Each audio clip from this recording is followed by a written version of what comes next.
I think if I want to do a television show, who do I bring in? I bring in Jimmy Himes. I bring in VFL Will Overstreet, Josh Ward, Bob Hodge right there. We got 3 more people waiting in the wings. And I want to say right off the bat, Marlon Walls couldn't be here today, it turns out. But also thoughts to our buddy Mike Stoll. As he would say, the Stoll train got derailed a little bit. Had a car accident the other day that he's going to be recuperating from for a while. He's okay. Everybody that was in the car with him is okay. But it's the kind of thing that, some broken bones, that kind of stuff you're going to have to recover from. So our thoughts are with our buddy and former Vol captain, Mike Stoll. Okay. Massive win for the program. As I said, take a look at this. Tennessee's defense went 19 straight quarters without allowing touchdown before the fourth quarter last night. Bob, didn't you see it on the show? It's like the longest streak in 20 years. 20 years, which kind of surprised me. That's stunning. The second time a Heupel team has won when not scoring 30 points. Did it last year against Texas A&M. It's the third time, we showed you this last week, that only twice had they held an opponent on the road, an SEC opponent on the road, to under 24 points. Did it again yesterday. It's the third time. And then, as you saw during the broadcast several times, the first Vol win on the road versus a top 15 opponent since a 51-33 win at Georgia in 2006, snapping a 29-game losing streak. It was a massive win for Tennessee.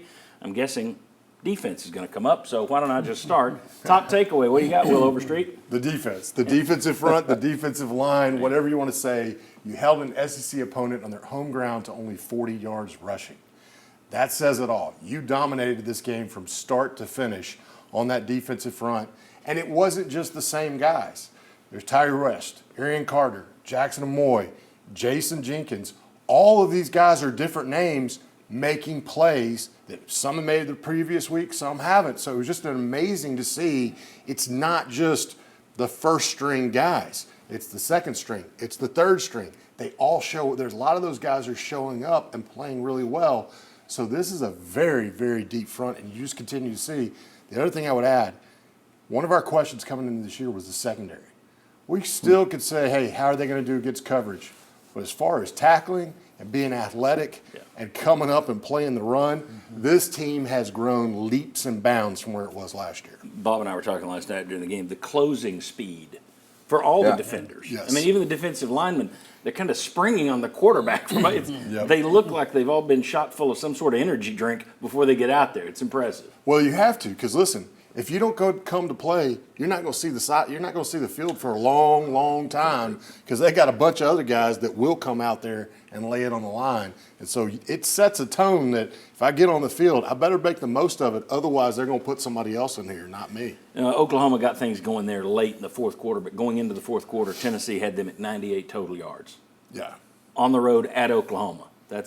You haven't seen that kind of defense, well, maybe since 98. 01 when you were over there. Jimmy, your top takeaway. Well, you could argue that Tennessee's had a better starting front four at some point, maybe when they had Haynesworth and Henderson, Sean Elsnigger.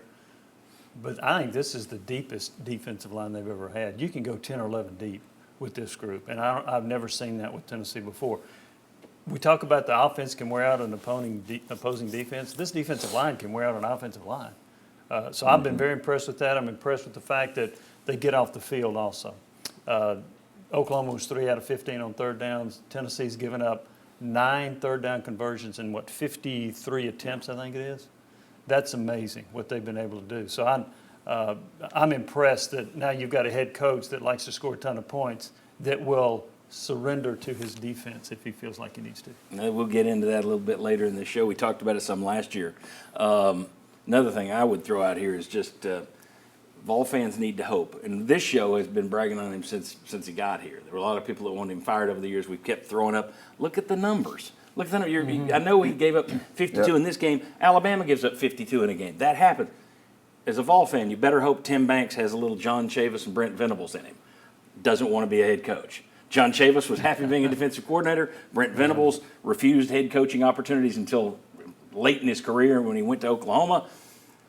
Tim Banks, I'm afraid, is going to start getting some head coaching opportunities. Yes. He is doing a spectacular job. Josh Ward, top takeaway. And the touchdown streak comes to an end, but think about how hard it was for Oklahoma to end it. They get the ball set up right there with a chance to punch it in. Tennessee takes the ball right back. So in stressful situations against NC State, pick six, it goes the other way when NC State was striking and trying to get in the end zone. Did that against Oklahoma. Even late, that last touchdown, stopped at the goal line, flipped in the air. Then on a fourth down play. The 2-point conversion was the same kind of thing. Exactly. So in stressful situations, when their backs are against the wall or against the goal line in this situation, the defense is still able to step up.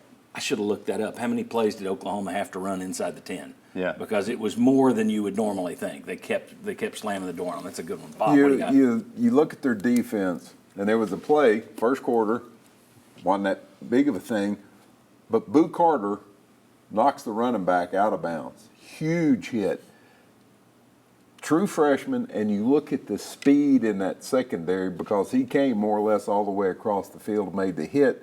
To me, as great as the defensive line is, the defensive backs and the speed you have back there combined with, remember last year on this week, we were making fun of their tackling. Yep. That was the joke. We were making fun of the way Yeah, the that's right. DBs tackle. It was the Florida week. You know, I'm going to jump at you and turn my back, or I'm going to reach out with one hand and grab it. You had the Kamal Haddon. Yes, Shoulder and bump. this is so totally different from that the defensive line, obviously, they're great, they're fantastic, but if you look at those DBs and how athletic they are, I mean, I think this defense, and I had big questions about the DBs all during the offseason, but from front to back, I mean, this unit, I don't think I should say, wow, they look like Georgia. But this defense kind of looks like some of those Georgia teams where everybody can run, everybody can hit, and everybody can tackle. Well, that's one of the big things that you got to love about this if you're a Tennessee fan, the fact that defensive line, I mean, Georgia has run away from you the last 3 years.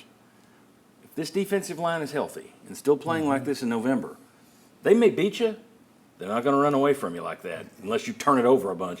This is the kind of defense that will keep you in every game. Well, this is the kind of defense that keeps you, especially in road games, right? And that's really the strength of this. This defense travels on the road, and so having this kind of front gives you a chance to get into a knife fight and come out of the game just like we did last night. A low-scoring affair for us, and you're able to win that game. Well, Judge Marlon Wall said it right here to you last week on the set. The snowball effect when you're on the road. That kind of defense prevents you from getting in that situation where it keeps the crowd out of it because you're not giving up yardage, which just builds on top of itself. You're able to kind of slam the door. Well, when you go on the road, you worry that the home team you're facing is going to fill the crowd and use that energy.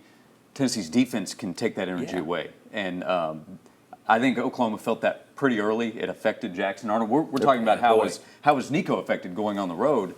Tennessee's defense affected Jackson Arnold to the point that before halftime, their head coach has to make a change. Yeah, very quickly, we only got about a minute here on the Jackson Arnold thing. I don't want to put it all on one kid, but I would say this. He's basically got one less start than Nico, two less starts than Nico Iamaleava. Compare the two. Nico Iamaleava, as we tried to say, don't expect Peyton Manning's senior year in September of his first year. He's got some things he's going to have to grow into.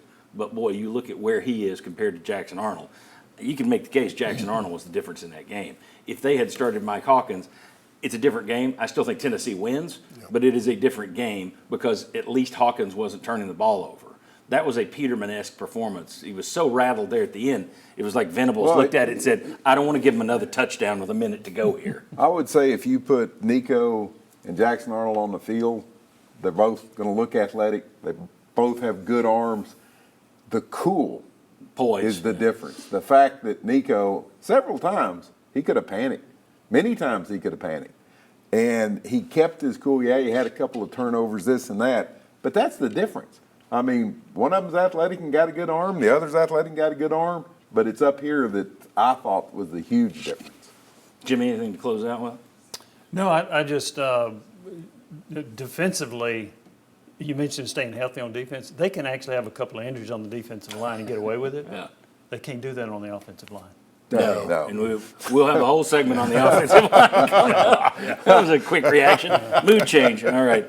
Hey, I do want to tell you that just talking about issues here. Last Sunday, we were asked to go do a show at Smokies Park. We showed up and we're told sit here and given the equipment. I can't control the wind, folks. I wish I had the power to stop the wind, but I don't. That's one of the things that's out of our control.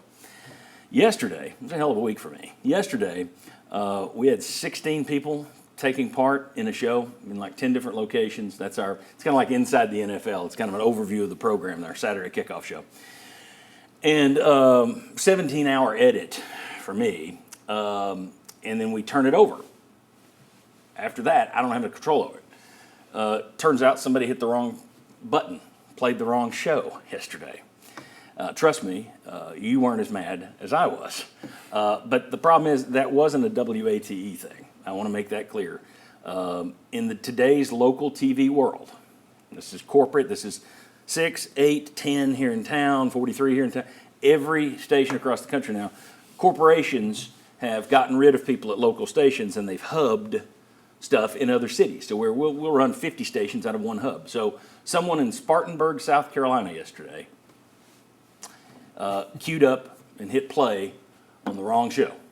And once it's there, WATE has nothing they can do about it. There's nothing I can do about it. And it stinks. It absolutely stinks. But that's not going to change the fact that we're going to continue to have 15, 16 people on shows, 8, 9 on these post-game shows. We're going to continue to try and give you better coverage than anybody's ever given anyone in East Tennessee before. That's my promise to you. We won't always hit it. It won't always be my fault. But we're going to continue to try and kick ass on this show. Now, when you turn on and the grid guide is wrong, ignore it. If I tell you we're going to be there, we're going to be there. And if you go there and it's a show from 2007 that's running for some reason, then I want you to do this. I want you to get online. Let's go to the graphic, guys. If there are issues on TV, our shows are online. You can watch at sportsource.tv. You can watch on our YouTube channel. It's always there. And if it's not there, and if it's not the right show, that means I've just decided to end it all. All right, when we come back, the best player, the worst decision, and the biggest disappointment of the night. Come on back on the Sports Source.